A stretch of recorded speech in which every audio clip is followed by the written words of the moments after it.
अस्सलामुअलैकुम नाज़रीन, global Memon TV के न्यूज़ बुलेटिन के साथ मैं हूं बुशरा खान। सबसे पहले शामिल करेंगे न्यूज़ हेडलाइंस।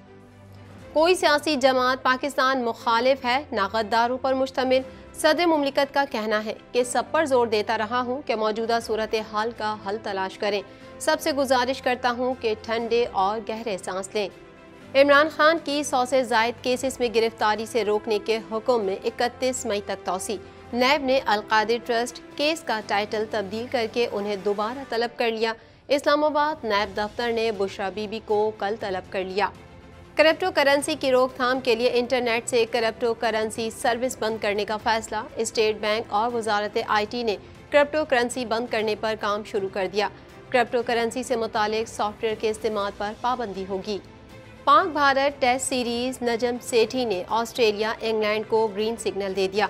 नजम सेठी का कहना है कि ICC को भारत के साथ बातचीत करनी चाहिए।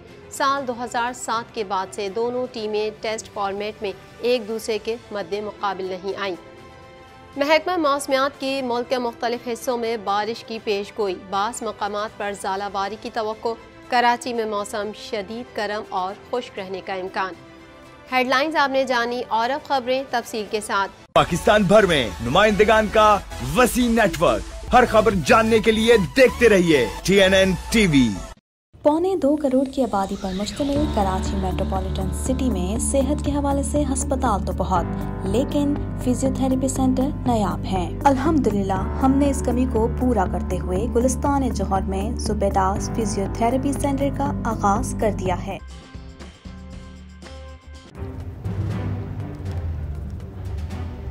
Islamic Finance TV, the only TV channel of the fastest growing Islamic economy in the world and the prime mover of Islamic finance news. Follow us on our social media handles and watch our reports and educational program at www.islamicfinancetv.com. For advertisement, please contact us at islamicfinancetv@gmail.com.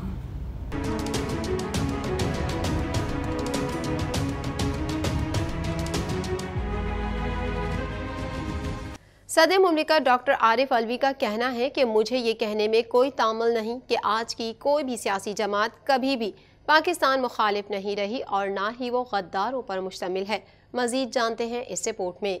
सदर मुमलिकत doctor Arif Alvi का कहना है कि मुझे ये कहने में कोई तामुल नहीं कि आज की कोई भी सियासी जमात कभी भी पाकिस्तान मुखालिफ नहीं रही और ना ही वो गद्दारों पर मुश्तमिल है। हमारी सियासी तारीख में बहुत से तजर्बात किए गए और बहुत सी कलाबाजियाँ खाई गईं। ये तमाम पॉलिसियाँ एक संजीदा, वसीउल बुनियाद, जामा और तस्वीराती अमल के बजाय मुक़्तदिर लोगों की सोच पर मबनी थी। पाकिस्तानी तारीख में धौंस और ज़बरदस्ती की एक तवील तारीख है जो बार बार दोहराई गई। अपने बयान में सदर मुमलिकत का कहना था कि मायूसी और महरूमियों की वजह से हमारी तारीख में सबकी जानिब से ज़्यादतियाँ की गईं। मैं तमाम स्टेक होल्डर्स पर जोर देता हूँ कि वो दोबारा सोचें, अना और ज़बरदस्ती या इनकिसारी और हिकमत कौन सी रविश को गालिब आना चाहिए। यकीन है कि बेहतर रविश ही गालिब होगी और हम दरगुजर के साथ तनाज़ात हल करने में कामयाब होंगे। सब पर जोर देता रहा हूँ कि मौजूदा सूरत हाल का हल तलाश करें। सबसे गुजारिश करता हूँ कि ठंडे और गहरे सांस लें। उन्होंने कहा कि ईरान और सऊदी अरब के दरमियान कायम होने वाला अमन गैर मामूली है। ये इकदाम उन अजीम रहनुमाओं की सोच में एक गैर मामूली तब्दीली की निशानदही करता है।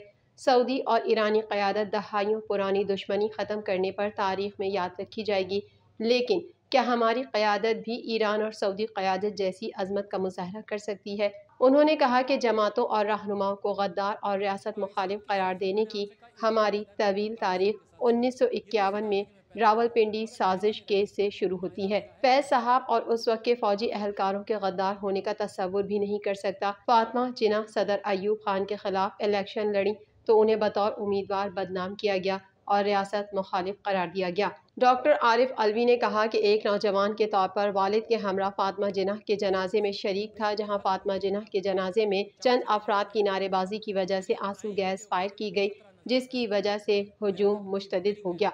नेशनल अवामी पार्टी पर पाबंदी आयद की गई और क़यादत को गिरफ्तार करके गद्दारी के मुकदमे चलाए गए। सदर मुमलिकत का कहना था कि रियासत मुखालिफ सरगर्मियों की तारीफ वसी करने के लिए तीसरी तरमीम उजलत में मंजूर की गई। गद्दारी के इल्ज़ामात पर वली खान ने हुब्बुल वतनी पर मबनी 40 सफ़हात का एक बेहतरीन जवाब पेश किया।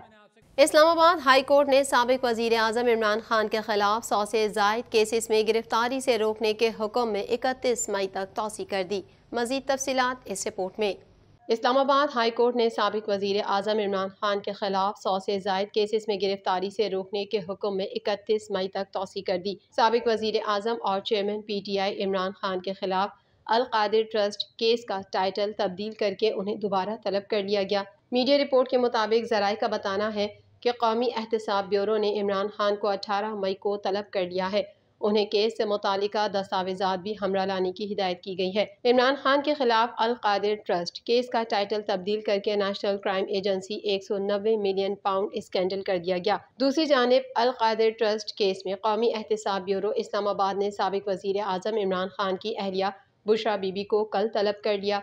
अल कादिर ट्रस्ट केस में कौमी एहतसाब ब्यूरो की 3 रुकनी टीम जमान पार्क पहुंच गई। नैब टीम बुशरा बीबी को अल कादिर ट्रस्ट केस में नोटिस वसूल कराएगी। Lahore high court division bench ने अल कादिर ट्रस्ट केस में बुशरा बीबी की हिफाजती जमानत 23 मई तक मंजूर कर रखी है। जराए ने कहा कि इस्लामाबाद नैब दफ्तर ने बुशरा बीबी को कल तलब कर लिया है। ख्याल रहे कि 9 मई को अल कादिर ट्रस्ट केस में रेंजर्स ने इमरान खान को इस्लामाबाद हाई कोर्ट के अहाते से नैब की हिदायत पर गिरफ्तार किया था। उनकी गिरफ्तारी के बाद मुल्क के मुख्तलिफ शहरों में पुरतशद्दुद मुजाहरे हुए थे, जिसमें निजी और सरकारी इमलाक को नुकसान पहुंचाया गया। कानून नाफिज करने वाले इदारों ने मुश्तिल मुजाहरीन के खिलाफ क्रैकडाउन किया, जो अब तक जारी है। PTI के सैकड़ों कारकुनों समेत पार्टी की मरकजी लीडरशिप शाह महमूद कुरैशी, असद उमर, फवाद चौधरी, शीरी मजारी, अली मोहम्मद खान, शेरियान आफरीदी और दीगर जेर हिरासत है। हुकूमत पाकिस्तान ने क्रिप्टो करेंसी की खरीदो फरोख्त पर पाबंदी लगाने का फैसला कर लिया है। क्रिप्टो करेंसी की रोकथाम के लिए इंटरनेट से क्रिप्टो करेंसी सर्विस बंद की जाएगी। मजीद जानेंगे इस रिपोर्ट में। हुकूमत पाकिस्तान ने क्रिप्टो करेंसी की खरीदो फरोख्त पर पाबंदी लगाने का फैसला कर लिया है। क्रिप्टो करेंसी की रोकथाम के लिए इंटरनेट से क्रिप्टो करेंसी सर्विस बंद की जाएगी। तफसीलात के मुताबिक सेनेटर सलीम मांडवीवाला की जेर सदारत कायमा सेनेट की कायमा कमेटी खजाना का इजलास मुनक्किद हुआ, जिसमें क्रिप्टो करेंसी की रोकथाम के लिए इंटरनेट से क्रिप्टो करेंसी सर्विस बंद करने का फैसला किया गया। स्टेट बैंक और वजारत IT ने क्रिप्टो करेंसी बंद करने पर काम शुरू कर दिया।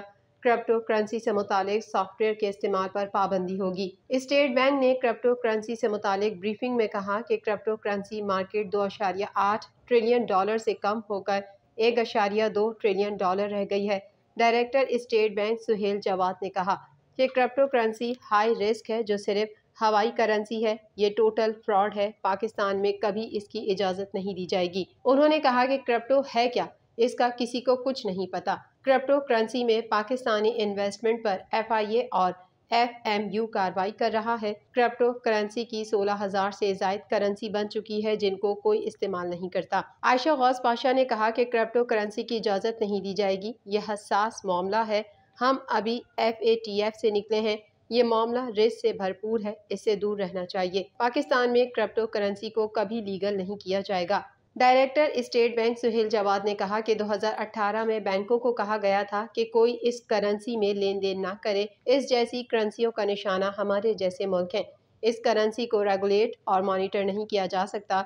चीन ने भी इंटरनेट पर जाकर इस करेंसी को बंद किया। चेयरमैन कमेटी सलीम मांडवीवाला ने कहा कि पाकिस्तान के अरबों डॉलर क्रिप्टो करेंसी में इन्वेस्ट हुए हैं।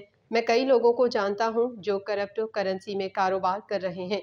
हमारे रोकने से वो नहीं रुकेंगे। फारूक एच नाइक ने कहा कि जो पाकिस्तानी इसमें काम कर रहे हैं उनको सज़ा होनी चाहिए। इससे मुतालिक कानून साजी होनी चाहिए और किसी इदारे की जिम्मेदारी लगाई जाए।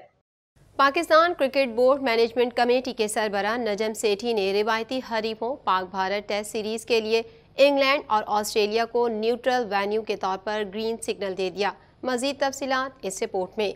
पाकिस्तान क्रिकेट बोर्ड ने भारत के साथ न्यूट्रल वेन्यू पर टेस्ट सीरीज के लिए ग्रीन सिग्नल दे दिया। Pakistan cricket board management committee के सरबराह नजम सेठी ने रिवायती हरीफों पाक भारत टेस्ट सीरीज के लिए इंग्लैंड और ऑस्ट्रेलिया को न्यूट्रल वेन्यू के तौर पर ग्रीन सिग्नल दे दिया। उन्होंने कहा कि ICC को भारत के साथ बातचीत करनी चाहिए। इंटरनेशनल क्रिकेट काउंसिल को भारत को कहना चाहिए कि जाओ पाकिस्तान में जाकर खेलो, नहीं तो हाइब्रिड मॉडल अपनाओ। मीडिया रिपोर्ट के मुताबिक पाकिस्तान क्रिकेट बोर्ड की मैनेजमेंट कमेटी के सरबराह नजम सेठी का कहना है कि पाक भारत टेस्ट मैचेस की मेज़बानी ऑस्ट्रेलिया, इंग्लैंड, जनूबी अफ्रीका में हो सकती है। ताहम इंग्लैंड और ऑस्ट्रेलिया में फुल क्राउड के आने की तवक्को है। नजम सेठी का कहना था कि एशिया कप के लिए भारत को हाइब्रिड मॉडल दे चुके हैं। अब वर्ल्ड कप और चैंपियंस ट्रॉफी को बचाने के लिए आईसीसी को आगे आना होगा। आईसीसी को भारत के साथ बातचीत करने की ज़रूरत है। अगर भारत पाकिस्तान आकर नहीं खेलना चाहता तो हाइब्रिड मॉडल अपनाना होगा, क्योंकि हमारे लिए भी भारत में सिक्योरिटी के मसाइल हैं और वर्ल्ड कप 2023 के लिए हुकूमत भारत जाने की इजाजत नहीं देगी। उन्होंने कहा कि भारत के साथ टेस्ट सीरीज के लिए दुबई हमें सस्ता पड़ेगा। ऑस्ट्रेलिया को भी हमने न्यूट्रल वेन्यू के तौर पर रेडार पर रखा है। कबल अजी गुज़िश्ता साल ऑस्ट्रेलिया में शेड्यूल T20 वर्ल्ड कप में पाक भारत मैच के दौरान 90,000 से ज्यादा तमाशाइयों ने लाइव मैच देखा था। वाज़ेह रहे कि पाकिस्तान और भारत की टीमें साल 2007 के बाद से कोई टेस्ट सीरीज नहीं खेली, जबकि 2013 में दोनों टीमों ने आखिरी बार बाहमी सीरीज खेली थी, जिसमें ग्रीन शर्ट्स ने हिंदुस्तान को होम ग्राउंड पर 2-1 से हराया था। महकमा मौसमियात की जानिब से मुल्क के मुख्तलिफ हिस्सों में आज और कल बारिश की पेशगोई की गई है। मजीद जानेंगे इस रिपोर्ट में। महकमा मौसमियात की जानिब से मुल्क के मुख्तलिफ हिस्सों में आज और कल बारिश की पेशगोई की गई है। महकमा मौसमियात के मुताबिक खैबर पख्तूनख्वा, पंजाब, गिलगित बल्तिस्तान, कश्मीर और इस्लामाबाद में आंधी झक्कड़ चलने के अलावा गरज चमक के साथ बारिश का इम्कान है। इस दौरान बास मकामात पर ज़ालाबारी की तवक्को है, जबकि दीगर इलाकों में मौसम खुश्क और गर्म रहेगा। महकमा मौसमियात ने कहा कि कराची में मौसम शदीद गर्म और खुश्क रहने का इम्कान है। शहर में आइंदा 24 घंटे बारिश का इम्कान नहीं। महकमा मौसमियात के मुताबिक आज कम से कम दर्जा हरारत 28.1 डिग्री सेंटीग्रेड रिकॉर्ड किया गया और हवा में नमी का तनासुब 54% है। मजीद बताया कि हवा में नमी का तनासुब ज्यादा होने से गर्मी की शिद्दत 40 डिग्री तक महसूस की जाएगी। महकमा मौसमियात के मुताबिक इस्लामाबाद, पंजाब, बलूचिस्तान, KPK, गिलगित बल्तिस्तान और कश्मीर में बारिश का इम्कान है। इसके अलावा सिंध के बालाई इलाकों सखर, जैकबाबाद और लाड़काना में भी आंधी और गरज चमक के साथ बारिश हो सकती है। महकमा मौसमियात का कहना है कि बलूचिस्तान के मुख्तलिफ शहरों रोब, ज़ियारत, बारखान, खजदार और गिरदो नवाह में भी तेज़ हवाओं के साथ बारिश का इम्कान है। महकमा मौसमियात के मुताबिक बलूचिस्तान के बेशतर अजला में मौसम खुश्क और गर्म रहेगा, जबकि रोब, ज़ियारत, कोयटा, बारखान, खजदार, कल्लात बारिश का इम्कान है। मजीद बताया गया कि कोयटा, खजदार और गिरदो नवाह में आंधी और साथ बारिश मुतवक्के है। महकमा मौसमियात के मुताबिक कोयटा में ज़्यादा से ज़्यादा दर्जा हरारत 32, कल्लात में 29, ज्यूनी में 35, गवादर में 36, नौकंडी में 41, तुरबत और सिब्बी में 42 सेंटीग्रेड रिकॉर्ड किया गया है। ग्लोबल मेमन टीवी के न्यूज़ बुलेटिन में फिल वक्त इतना ही। मजीद खबरों और अपडेट्स के लिए देखते रहिए ग्लोबल मेमन टीवी।